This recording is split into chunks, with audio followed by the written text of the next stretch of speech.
Okay, I've got another box here. Let's go ahead and start in. Mrs. Doubtfire.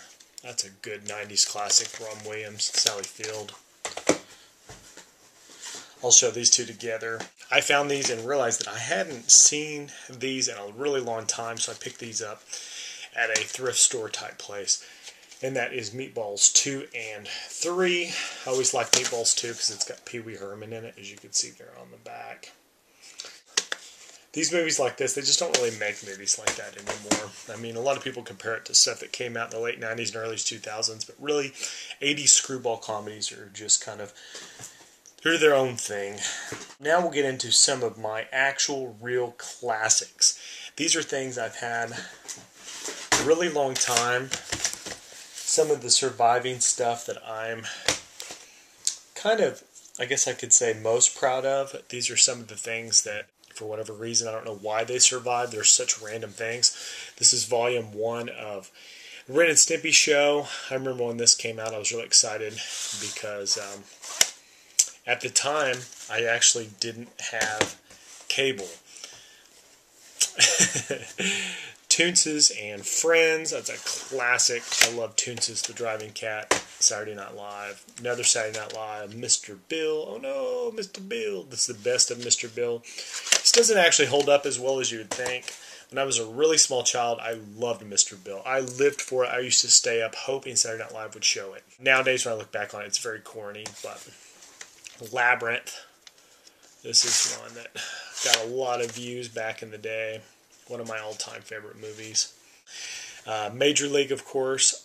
I used to watch this a lot when I was in junior high and I played baseball. We used to all get together and watch this almost before every game.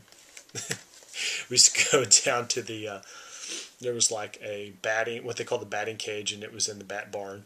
And there was like this building that had a pitching machine in it and had a lot of equipment set up. And they actually had a TV and a VCR set up in there. And we'd go watch Major League before games. Random story.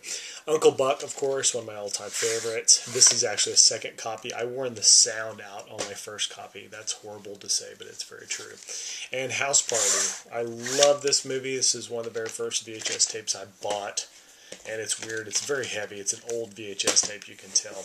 When that very first came out on VHS, I was very excited. I went and got it. At the first point you could buy it at retail. It wasn't just for rent only. And I paid a hefty amount of money for that, like a good $25. Speed, this is one that I bought, I guess, right around the end of high school. I saw this at the theaters, and then when it came out, it was one of the very first tapes I remember. I remember Speed, and I remember Nutty Professor was one of the very first tapes that was really pushed direct retail, direct to the public at the same time as the rental.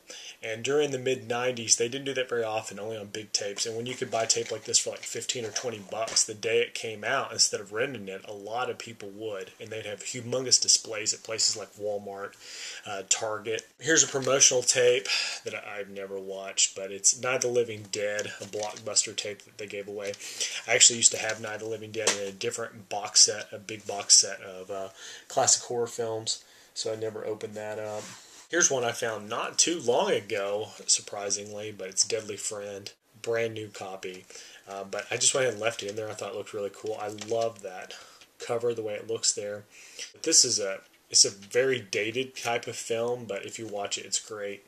Wes Craven did this. It's really cheesy, but at the same time, I like it. It's one of those movies that just is nostalgic for me. Here's The Ring. I actually found this and just decided to get it because I thought it looked so cool. It's got actually a clear slipcover. This is like some kind of special edition or whatever, but you know, one of those things like you're just kind of glad to have it on VHS. I mean, it's a movie about VHS. Why not have it on VHS? Here's the remake of Psycho. Of course, not a very good film, but I saw it at the theaters. Definitely not near as many remakes were being made there in the late 90s like there are now, so it wasn't quite as annoying. Tom Hanks, Forrest Gump. I saw this at the theater several times. I think like 3 times, but I thought that was a great movie. Of course, Jurassic Park. I actually bought this on Laserdisc when it very first came out. And then ended up getting this tape later. This is the Blockbuster tape also that's just like the other one. I found this one randomly at a Blockbuster. There's actually another box set I've got that was a promotional one. This is, I think it's semi-edited if I remember correctly, but this is the Halloween version of Blockbuster. They used to have these things where you rent them 2 movies or something, you could buy that for $3.99, which back then was a big deal. Halloween 4, Halloween 5. These are both the CBS Fox releases, I believe.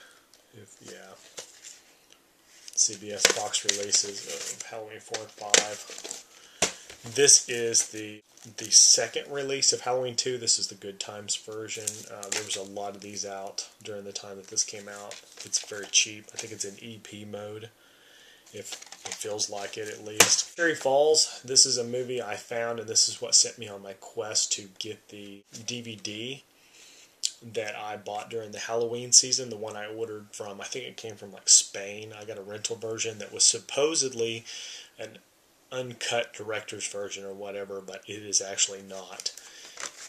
This one's kind of a crappy rental itself, but I found this and did my homework, and supposedly that DVD I got was the director's cut. It is not. This is some Scream stuff here. This is how nerdy I am about Scream. Scream actually came out before DVD, so I got the VHS. I actually wanted to get the Laserdisc. I never did. I'm kind of surprised I haven't found that yet and haven't tracked it down, but I really enjoyed the first Scream. This is all 3 copies, as far as I know. I never did open this one. This is the version that has Neve Campbell on it. I remember finding these at Kmart back in the day. But yeah, Neve Campbell cover. Drew Barrymore cover, this is the one I had for a long time that I actually watched. And then this one here I tracked down later, which is the Courtney Cox cover there. But they think they're all identical on the back. The only difference is they did the 3 main stars on the front, which I always thought was cool. But this one, in this version, if you got one of these with the blue cover, includes a special featurette, a behind-the-scenes featurette. Scream 2. This Scream 3 I found really dirt cheap about the time VHS went out. But I just picked these up because I was a Scream fan and just had the first one. Here's my copy of Halloween. This is the Anchor Bay version. This one just has a slipcover. I actually still have some paperwork in there. It's I kept the thing on it to protect it. I actually have several versions of the original Halloween. Curse of Michael Myers. There's a very controversial film that's very hard to find. This is Clown House. If you want to know why it's controversial, I won't get into it here, but definitely look it up. It has to do with the director and the young boy that was in there, and you probably already know, but yes, Clown House. It's actually not a very bad movie at all, but because of the controversy, it's been very hard to find. Here's another cartoon. This is one I got from that place that was going out of business in my local town. This is DuckTales, Duck to the Future, which apparently has a rip-on Back to the Future. This one they had also, I found, I just picked it up because I thought it looked cool, and this is Heathcliff. And this one is a side. It opens with a side flap, which is kind of odd. Kind of a annoyingly strange way of doing this that almost always ended up tearing. This, it's got like a little perforated edge. Here's 2 tapes I got quite a while back. I kind of wish I would have got the DVD, but it was cheaper to buy the tapes. And then once I got them, I realized that I didn't actually mind because these are not that great. I'm a big fan of Tales from the Far Side and Gary Larson, but honestly, his humor doesn't translate that well to a cartoon. The really, really funny parts happen, and then there's this just long, drawn-out story away from that. You know what I mean? It doesn't quite seem as funny, but here's the 2 volumes of the Far Side 1 and 2. I think those were both specials that were done like around Halloween or something like that. Here is the Max. I loved this when it was on MTV. I was always a big fan of it. My cousin was always reading the comic books. There's my media tape of Nightbreed that I always talk about, one of my all-time favorite films. Here's the promotional copy. This is the one that they run in stores that comes with this other movie, Enemies, a Love Story. Of course, this is just kind of a cool thing to have because it's Nightbreed related. The next three things I've got here are ones that I probably will most likely get rid of, so I'm just going to go over these very quickly. But this is called Fear Makers. This is a documentary series about horror directors, and I watched the DVD version of this and wasn't very impressed, but there are certain ones that they didn't carry over to the DVD from the VHS, so I tracked these down, and since then I finished the DVD series, and I just was so underwhelmed by it that I just thought, meh, whatever. But Fear Makers, this is Volume 2, this is Volume 1, and this is Volume 3. But if you look at these, like people like Dario Argento, and I believe on this one maybe John Carpenter, and maybe on this one Tobe Hooper.